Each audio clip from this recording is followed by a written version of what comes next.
Salam, salam outsider, le débrief commence maintenant.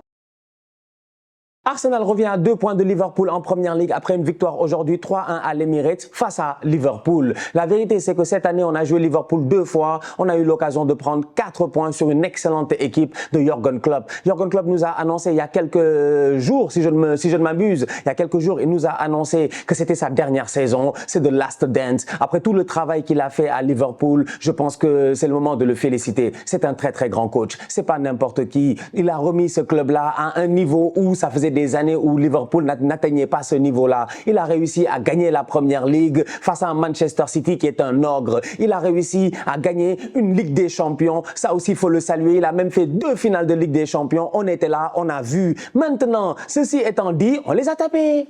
On les a tapés. On les a tapés aujourd'hui. Ça fait plaisir. Franchement, ça fait plaisir. Ça faisait longtemps que j'avais pas débriefé mon club. En ce moment, je suis en mode Coupe d'Afrique des Nations. Vous-même, vous le savez. Je suis concentré sur la CAN. Donc, du coup, j'ai pas eu l'occasion de débriefer Arsenal. J'ai eu l'occasion de faire quelques débriefs rapidement sur le Barça, sur le Real. Cependant, Arsenal m'avait manqué. Et voir mon équipe d'Arsenal aujourd'hui sortir une top performance face à Liverpool, je pense que franchement, ça méritait une vidéo. Bravo à mes Gunners. Bravo à mes Gunners. Bravo à Super Mick Arteta. Pourquoi j'ai dit bravo à Super Mick Arteta? Parce que ce match-là, on l'a gagné tactiquement. Nous tous, on est conscients que Liverpool a des blessés. Liverpool a des blessés. Il n'y a pas Mohamed Salah. Trent Alexander-Arnold vient de revenir de blessure. Je pense qu'il y a aussi Bayetic est blessé. Soboslai est blessé. Tsimikas est blessé. On s'en rappelle de la blessure de Tsimikas quand il s'est fait, voilà, je pense que c'était le match même face à Arsenal où il y a un épaule contre épaule, il tombe, il tacle Jürgen Klopp, etc. Donc Liverpool a des joueurs importants qui sont blessés. Mais ça ne change en rien sur le fait qu'aujourd'hui, on a fait du bon travail. Pourquoi? Parce qu'au niveau d'Arsenal aussi, il y a énormément de blessés. Gabriel Jesus n'était pas là. Thomas Partey n'était pas là. Jurrien Timber, depuis le début de la saison, Miskin, j'ai hâte qu'il revienne. Lui aussi, il n'était pas là. Mais ça ne nous a pas empêché de sortir une performance tactique intéressante. Pourquoi? Parce que Jorginho était sur le terrain. Je tiens à commencer par lui et je tiens à le saluer. Un très très bon Jorginho. Un Jorginho très intelligent. Un Jorginho très pertinent. Jorginho a réussi aujourd'hui avec Declan Rice à former un double pivot qui a été dangereux.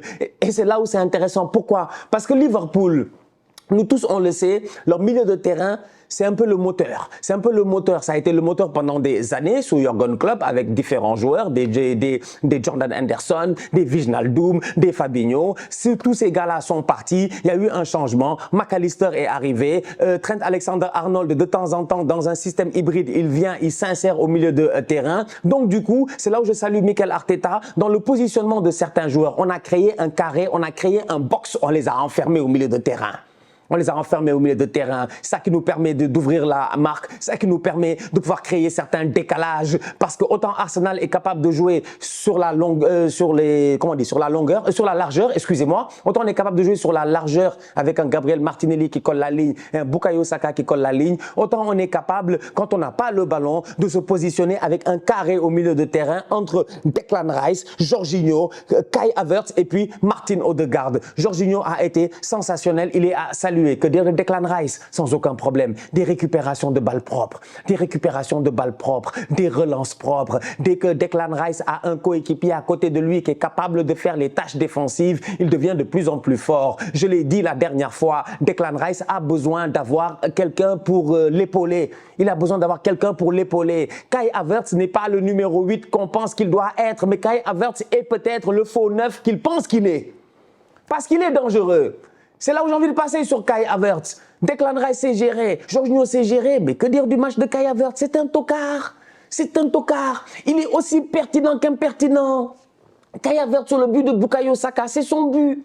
C'est son but. L'appel de balle est magnifique. Les courses, elles sont magnifiques. La défense de Liverpool est totalement perdue. Kai Havertz doit se gérer. Il doit claquer ce but-là face à Alisson. Il rate le ballon et heureusement que Bukayo Saka est là à la retombée pour claquer son but. Martinelli aussi, il a été très bon. Plusieurs fois, il a réussi à prendre de vitesse Konaté, qui a un tout petit peu souffert. Franchement, globalement parlant, j'ai trouvé une équipe d'Arsenal sereine sur le terrain aujourd'hui. Sereine. Le problème, c'est que on se gère pas. De temps en temps, on ne se gère pas. En première mi-temps, on doit tuer le match. Quiconque a vu le match ici, on doit leur mettre 3-0. On doit leur mettre minimum 2-0. Mais on ne se gère pas. À la fin du temps réglementaire de la deuxième mi-temps, à la 47e, 48e minute, on fait preuve d'un tocarisme d'Arsenal. William Saliba, il fait un truc quand même, franchement, il essaie de protéger le ballon, il n'y a pas de problème. Mais frérot, quand tu protèges le ballon, mais il faut bien le protéger. Le ballon était en danger, Raya n'est pas sorti à temps. Luis Diaz en a profité, il réussit à faire un centre pour, je pense, Jota. Le ballon n'arrive pas, c'est Gabriel qui marque contre son camp. À ce moment-là, je me suis dit, les vieux démons d'Arsenal sont encore là en train de nous hanter. Cependant, s'il y a quelque chose que nous tous, on sait en ce moment, c'est que c'est le moment, pas d'aller à New York, mais c'est le moment en ce moment d'être un éléphant. L'éléphant est de retour sur l'arbre bientôt. Bientôt, on a appris de nos erreurs. L'année passée, on a mené la cadence. On a mené la cadence. C'est nous qui étions devant, tout le monde était derrière. À la fin, on a vu ce qui s'est passé. Notre cœur a été brisé. Manchester City a récupéré le titre de champion. On a appris de nos erreurs. Maintenant, on ne mène plus la cadence. On est tranquille, on est posé, on est derrière. On laisse les autres mener la cadence. C'est ça qui me fait plaisir avec cette équipe d'Arsenal-là. En décembre passé, on a eu un mois de décembre tocaresque. Tout le monde nous avait enterrés. On nous a dit c'est terminé. Cette équipe-là ne peut pas être un contender pour le titre, il ne peut pas se battre pour le titre. Nous voilà de retour. Nous voilà de retour. Je vous dis, c'est le moment d'être un éléphant. Shout out à la Côte d'Ivoire. Vous-même, vous savez. C'est-à-dire que découragement n'est pas ivoirien. Cabri mort, est-ce qu'il peut mourir encore? Je dis, tu peux dire ce que je dis. Tu peux raconter ce que tu veux, mais en tout cas, l'éléphant de Côte d'Ivoire et l'éléphant d'Arsenal, je pense que c'est des cousins. Parce que franchement, la manière à laquelle ce club d'Arsenal est en train de se remobiliser, de se remettre à niveau en ce moment, depuis le début du mois de janvier, c'est à saluer. Des belles victoires, des matchs compliqués mais des belles victoires. Gabriel Jesus, même s'il n'était pas là aujourd'hui, cette semaine c'est lui qui vient claquer un très beau but pour nous offrir la victoire. C'est important. C'est important, franchement. Donc, je vois une équipe d'Arsenal qui, en deuxième mi-temps, arrive, galère face à Liverpool. Liverpool est en train de pousser, il tente et tout, mais on n'abandonne pas. Découragement n'est pas Gunners. Franchement, mais c'était solide. Martinelli qui va créer cette erreur-là avec Alisson et Van Dijk. Van Dijk qui ne se gère pas. Bon, Van Dijk, c'est pas la première fois qu'il ne se gère pas. Même si cette année, quand même, il fait une bonne saison. Van Dijk, c'est pas la première fois qu'il ne se gère pas. Lui et Alisson, je comprends pas. On dirait qu'ils étaient déconnectés. Ils ne se sont jamais parlé. Ils n'ont pas réussi à communiquer. Martinelli vient, il en profite. Il claque ce but-là. Bravo à lui, c'était très très important. Derrière, t'as Bukayo Saka qui sort sur blessure, t'as des changements qui sont faits et tout. Zinchenko est sorti, je ne sais pas pourquoi il est sorti, je ne sais pas s'il était blessé, je ne sais pas si c'est parce qu'il ne sait pas défendre. Franchement, je ne sais pas. Mais Kiwior, quand il est rentré en deuxième mi-temps, il a été très intéressant, il a été très très bon, il a fait un très bon match défensif. J'ai envie de saluer Ben White, comme d'habitude, Ben Blanc, un bandit, je te dis, des petits ponts par-ci, des crochets par-là, toujours pertinent sur le côté droit. Comment il s'appelle encore? Il y avait une dernière chose que je voulais dire, Trossard. Leandro, super sub. On me dira pourquoi Leandro n'est pas titulaire. Je vous dis parce que Leandro, tu lui donnes 30 minutes, il tue le match. C'est ça sa pertinence. Il n'est pas le plus rapide, mais il est explosif. Il est explosif. Leandro Trossard nous fait un dribble. Il laisse là-bas, comment il s'appelle, Luis Diaz et puis le frérot qui est rentré à la place de Harvey Elliott. Laisse là-bas Harvey Elliott et Luis Diaz, il l'accélère, il vient, il frappe, le ballon est contré d'un chouïa et ça passe entre les jambes de Alisson. Franchement, une belle performance de la part des Gunners aujourd'hui. Collectivement parlant, on a été solide. Il y a eu des hauts, il y a eu des bas. À un moment donné, on pouvait dire que un Arsenal d'il y a quelques années aurait peut-être perdu ce match-là, aurait fait match nul. Cependant, quand tu vois la rage de Mikel Arteta, quand tu vois tout ce qu'il a donné lors de cette célébration, tu sens qu'à la mi-temps, ils ont pris une gueulante. Ils ont pris une gueulante. Je ne sais pas quel genre de gueulante. Ça peut être une gueulante gentille, ça peut être une gueulante méchante. Je ne sais pas. Mais en tout cas, il leur a dit certaines choses. Il leur a dit les termes. Il leur a dit les termes. Quelqu'un a sonné. Je ne sais pas qui a sonné. Franchement. Bon, je suis en Côte d'Ivoire, je ne suis pas chez moi. Quelqu'un a sonné. Qui a sonné? C'est qui le tocard qui est venu sonner en plein de mon débrief en ce moment? Voilà, il leur a dit une gueulante et puis les gars se sont gérés et les gars ont réussi quand même à gagner ce match-là. Donc, belle victoire de la part des Gunners d'Arsenal aujourd'hui, 3-1 face à Liverpool. Ça fait plaisir, bravo à mes gars. Je pense que collectivement parlant, tout le monde a fait un bon match, sauf Reiss Nelson.